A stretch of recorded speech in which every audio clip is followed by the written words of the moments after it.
கர்த்தருக்கு ஸ்தோத்திரம். இன்றைய காலை மன்னா. பரலோகத்தை பூமியிலேயே அனுபவி. வாங்குகிறதை பார்க்கிலும் கொடுக்கிறதை பாக்கியம். அப்போஸ்தலர் 20:35. மேற்காணும் வசனம் உலகிலேயே மிகப்பெரிய எண்ணெய் நிறுவனத்தின் உரிமையாளராயிருந்த ஜான் ராக்ஃபெல்லர் என்பவரின் வாழ்க்கையை முற்றிலுமாக மாற்றிவிட்டது. அவர் தனது 35வது வயதிலேயே கோடீஸ்வரரானார்.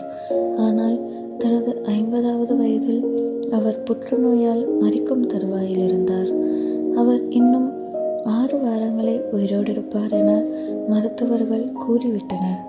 அவர் ஆஸ்திகளை சேர்த்து குவித்து கொண்டிருக்கையில் தனக்கு சத்துருக்களையும் சேர்த்து குவித்து கொண்டார். அதை நிமித்தம் அவர் மரணத்தை நெருங்கிக் கொண்டிருக்கும் வேளையிலும் கூட அவரை பாதுகாக்க மெய்க்காப்பாளர்களை வைத்து கொள்ள வேண்டியதாயிருந்தது. நிர்பந்தமான நிலையில் நம்பிக்கையற்று நிராசையடைந்தவராய் மரித்து கொண்டிருந்த ராக்ஃபெல்லர் மேற்கண்ட வசனத்தை அறியலானார். அது உண்மையிலேயே அவரது அகக்கண்களை திறப்பதாயிருந்தது. அதுவரை அவர் தன் வாழ்நாள் முழுவதும் செய்து கொண்டிருந்ததெல்லாம் மற்றவர்களிடமிருந்து வாங்கி கொண்டே இருப்பதாகத்தான் இருந்தது.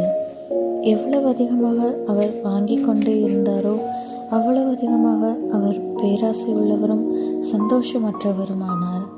இப்போது முடிவாக உலகில் இருந்த மிகப்பெரிய ஐஸ்வர்யவான்களுள் ஒருவராக தான் இருப்பினும் உலகில் மிக நிர்பந்தமான நிலையில் இருந்தவர்களுக்குள் ஒருவராகவும் தான் இருப்பதை அவர் உணர்ந்தார். உடனடியாக அவர் ஏழைகளுக்கு தன் பணத்தை வாரி வழங்க ஆரம்பித்தார். உண்மையில் அவர் நியூயார்க் நகர வீதிகளில் டாலர் நோட்டுகளை விநியோகித்தார். பல அறநிலையங்கள், மருத்துவமனைகள் போன்றவற்றிற்கு அவர் பணத்தை வாரி வழங்கினார். வாங்குகிறதை பார்க்கிலும் கொடுக்கிறதே பாக்கியம் என்ற இந்த திருவசனம் எவ்வளவு உண்மையானது என்பதை கண்டுணர்ந்தபோது அது அவரை மிகுந்த ஆச்சரியத்திலும் மன மகிழ்ச்சியிலும் ஆழ்த்தியது. எவ்வளவு அதிகமாக அவர் கொடுத்தாரோ அவ்வளவு அதிகமாக அவர் சந்தோஷம் உள்ளவரானார். முடிவாக இனி 6 வாரங்கள் மட்டுமே அவர் உயிர் வாழ்வதற்கு உண்டு என்று அவரது 50வது வயதில் மருத்துவர்களால் அவருக்கு சொல்லப்பட்டிருந்த போதிலும் அவர் அதிக சந்தோஷத்தையும் நல்ல ஆரோக்கியத்தையும் அனுபவித்தவராய் 90க்கும் மேற்பட்ட ஆண்டுகள் உயிர் வாழ்ந்தார். இறுதியில் அவர் மரிக்கும்போது அவருக்கு சத்துருக்களே இல்லை என்று சொல்லத்தக்கதாக உலகெங்கும் நண்பர்களே உடையவராக மகிழ்ச்சியுடன் அவர் மரித்தார். பரலோகம் என்பது கொடுக்கும் ஓர் இடமாகும்.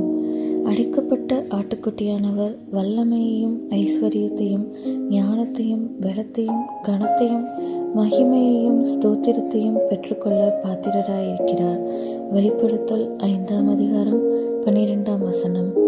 உண்மையில் தேவனுக்கு கொடுப்பது பரலோகமும் எல்லாவற்றையும் சுயநலத்துடன் தனக்கென்று வைத்துக் கொள்வது நரகமும் ஆகும். இந்த உலகில் ஆட்டுக்குட்டியானவருக்கு கர்த்தராகிய இயேசுவுக்கு தங்கள் ஐஸ்வர்யங்களை கொடுக்க கற்றுக்கொள்ளாதவர்கள் பரலோகில் அவருக்கு கொடுப்பது எப்படி?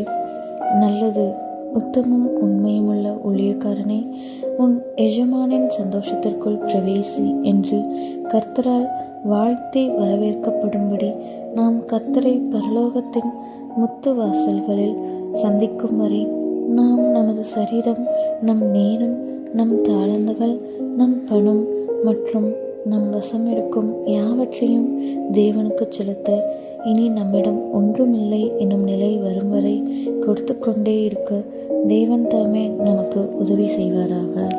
ஆமேன்.